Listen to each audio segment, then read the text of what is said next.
So what's up, guys? Welcome back. I'm F and Hate It, and I have a very special guest for you today. I'll actually let him introduce himself. All right, hey, I'm Greg. I'm one of the founders of Impulse Gear. We're going to be doing an interview today about the future of Larcenauts. Cool, yeah. So Larcenauts, as you know, we've launched the game, and we've just recently launched the Zarius Heist. Hopefully you guys have all jumped in and tried it out. The new payload mode with our new hero character, the new specialist, is live and ready for everybody to try out. And so yeah, we're really excited to make sure everyone's getting in there and testing that and really getting good at that new mode. We're here to talk about what's next. And I feel like I'm going to just jump into this, but yeah, we've got a couple of things that we've got planned. The first one being we got this big release out, and we want to do some major tuning and hardening pass, and that's what we started working on right now. We've got some tuning things in mind that we've already started working on as well. I don't want to go into too much detail there because it changes as we go. When we do a tuning pass, we do a lot of internal testing before we roll something like that out. We want to make sure that it's something that's going to make the meta better, and there's a lot to balance now. We've got 9 characters, and so 9 characters, and with these 4 modes now, we got to make sure that it's working nicely across all the different modes. I saw the announcement with all the upcoming changes, the game balancing, the new user experience, private lobbies, server stability, and bug fixes. I know you guys definitely have a lot on your plate, and people have been anticipating what the next big move is after this update. So with the fact that it came out all at once, they're kind of looking forward to what's next. Is there a roadmap for winter, spring? You know, what's the next big move? So yeah, I think what you're going to see is that we're moving into a stage right now where we are looking specifically at the next month or two with some of the things we've announced. So I can't announce everything all at once, but we are looking at refining some of that competitive flow, so the private matchmaking, the private lobbies. But beyond that, we don't want to talk too much about the next steps. We do have some cool stuff coming, some surprises hopefully as well.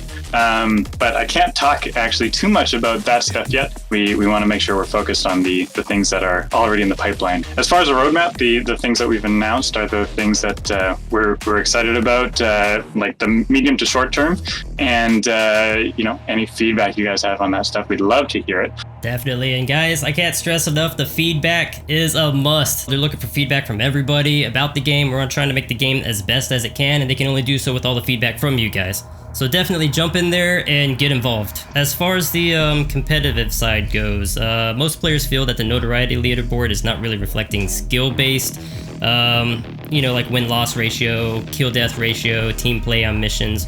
Rumors have it that you guys are actually revamping that, kind of reconstructing it. I don't know how true that is, but I just wanted to bring light to that to, get it straight from you guys. Yeah, the Notoriety system is an interesting one. So that's something where we had something at launch that we thought was a little interesting and kind of new for players. But you're right, it's not purely a skill mechanic. It turns into one, but at the beginning, if you start playing the game, you'll notice that the notoriety that you get early on is always actually positive. We want people to ramp up a little bit and get through the notoriety track. Recently, in our latest patch, we changed it a little bit because we used to unlock characters in the notoriety track.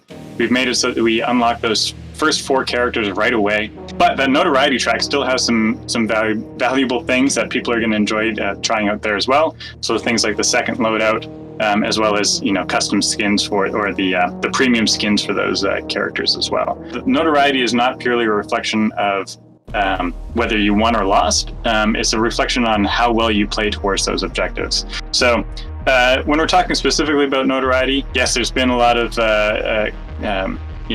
reactions, good and bad reactions to it, and we're always looking at how to refine it and make sure that the system itself still does what we want it to do, which is have people incentivized to play towards objectives. But I think what we're getting at here, and what it sounds like you're talking about, is really like almost a separate idea of what is that purely skill-based ranking thing. Maybe the notoriety can pull that off as well with some tweaks, or maybe that needs to be separate. Still TBD, but the feedback on that system's been really good, and a lot of good ideas have come out of Discord. With new players in mind here, a lot of questions I get when I'm in game is all about cosmetics. They're looking at, how do I get skins? Can I get gun skins? Can I change my gloves? You know, stuff like that. Have you given any thought to separating the skins towards more customizable, such as, you know, you got a character skin, but then you got gun skins as well? Skins actually come with a gun skin. I'm sure you've noticed this as well, and this is a good way for us to tell everyone about that. When you get a new skin, typically the whole loadout is a skin. So you'll see that if you change color variant skins, are going to give you a color variant on the weapon as well, or all the weapons as well. So that's a fun way to get these different skins. As for specific skins for weapons versus your character, that's not something that we're looking at yet, because we think we have a lot more to do with the character skins in general before we move into something where there's a weapon skin separate from the character itself. Like you said earlier, absolutely hop in that Discord and let us know what you think. That is how we get a lot of information from the community and really guides the upcoming features, the upcoming tweaks and tuning that we do. We'd love to hear from you guys, and that's the best way to do it. So keep that feedback coming that way. That's awesome. All right, so with the competitive scene kind of brewing, I know there's a couple tournaments. I know my channel's hosting one it's called the Larcenauts Cup. So with that in mind, as far as a spectator mode in order to do these tournaments, I guess live, because technically kind of how you're looking at it from like an eSports method, in order to host it like officially, you would need a spectator mode and a way to go in between different players' perspectives in order to really host it correctly. Is there anything that would be implementing as of yet? I know you got a lot on your plate currently, but has there been anything in the works for this? Nothing to announce at the moment, but spectator mode is certainly something that we've thought about a lot. It's something that we think would add a lot to the experience. Totally agree with you there. That is something that would be very cool. That idea is awesome. What we're hoping people can do right now is we're setting up these community tournaments, is to continue to capture footage on their own and then splice it together and show tournaments that way. As well as looking at ways that we can set up the private lobbies to be the most effective at running these tournaments. I think you already had some feedback on that already. We can dive in and talk about that a little bit more if you want to as well. Oh, I think you pretty much covered with the private lobbies. The only other thing would be pretty much making it tournament rules.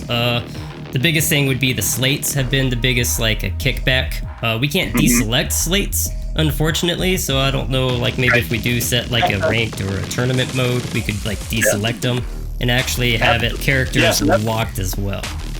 Characters locked as well, yeah, so that's who would you lock? Pretty much just making one at a time. You can't have two arcs, you can't have, two mods, two cheese.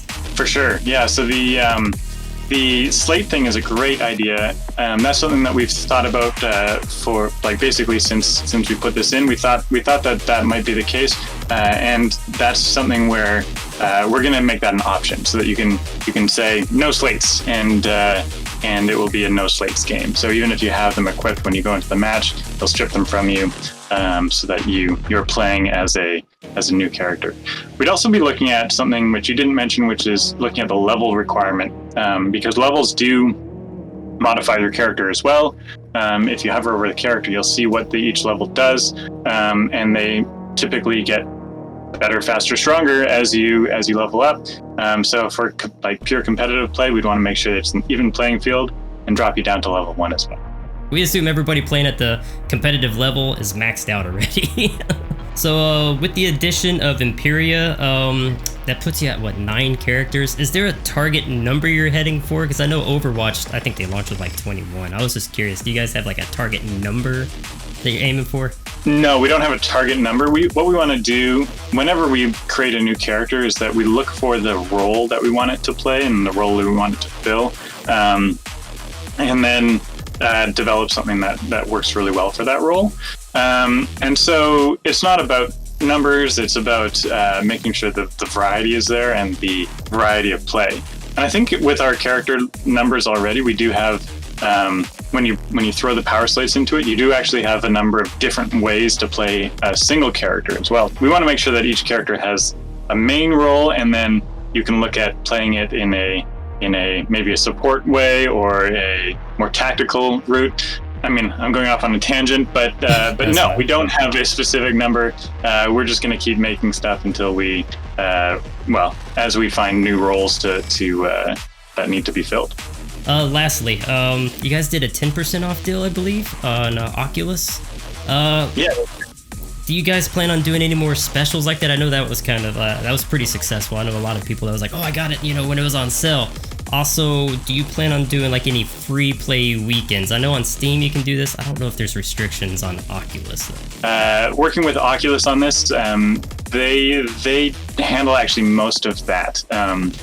So I don't know how much I can say about the internal workings of it, but we are excited about doing future sales, things like that. Their platform, I don't believe they've ever done on Oculus a free weekend, and I don't know what their plans are for that. There's new things coming up. Don't have specific dates or times that I can announce at the moment, but when we do, we will let you know and let everyone else know as well. Hopefully you can spread the word with us and make sure people can take advantage of these sales and other opportunities. All right, that's all I got. Greg, I want to thank you for your time today, and you guys are doing an amazing job with this game. And guys, don't forget to go to the Discord and give your feedback. They need it for future development purposes. I'll see you guys out in the field, and peace out till next time. We'll be right back.